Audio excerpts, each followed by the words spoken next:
Good morning, प्रणाम। हम बिहारी विनोद आप सबके से लगे उपस्थित भए गेल छी तखन अखन एक बहुत ही सच बात है। और आप लोगों को मैं बता दूं कि सच बात थोड़ा कड़वा होता है, और ये बात माँ, बेटी और बेटा के ऊपर है। और इतनी कड़वी है कि शायद कुछ ऐसे भाई को, कुछ ऐसे बहन को, कुछ ऐसे माता पिता को भी बुरा लगेगा, लेकिन मैं बता देना चाहता हूँ।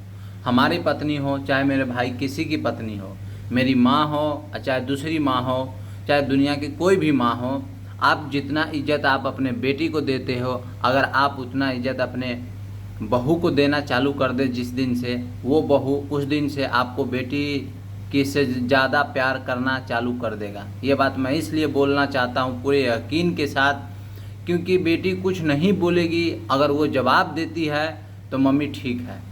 अगर बहू कुछ जवाब दे दी तो वो बात को लेकर इतना चिंतित हो जाती है। मेरी माँ हो चाहे दुनिया का कोई भी माँ हो, उस माँ को बहुत बुरा लगता है, बहुत बुरा लगता है। लेकिन मैं उस माँ को बता देना चाहता हूँ, वो एक मेहमान बनकर आई हुई है, और मैं ये नहीं कहना चाहता हूँ कि आप उस मेहमानबाजी का आप इतना फ़ायदा उठाएं।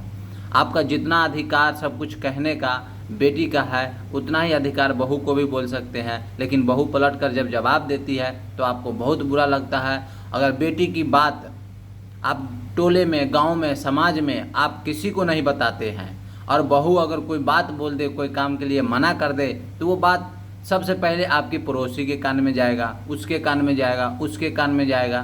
तो थोड़ा आप इस बात पे ध्यान दें। और हमारा जैसा बेटा हो तो मैं चाहता हूँ कि अगर बेटा भी सही रहेगा तो ना माँ को कुछ होगा, ना बेटी का कुछ होगा, और ना बहू को कुछ होगा। तो इसलिए मेरी माँ, प्लीज़ अगर आप ये बात समझ गई हैं तो कृपया आप ऐसा ही करें, अन्यथा आपको बेटी काम नहीं आने वाला, क्योंकि बहू और बेटा ही काम आएगा। तो जय हिंद। जैसा लगा ज़रूर कमेंट में बताइएगा। जय हिंद।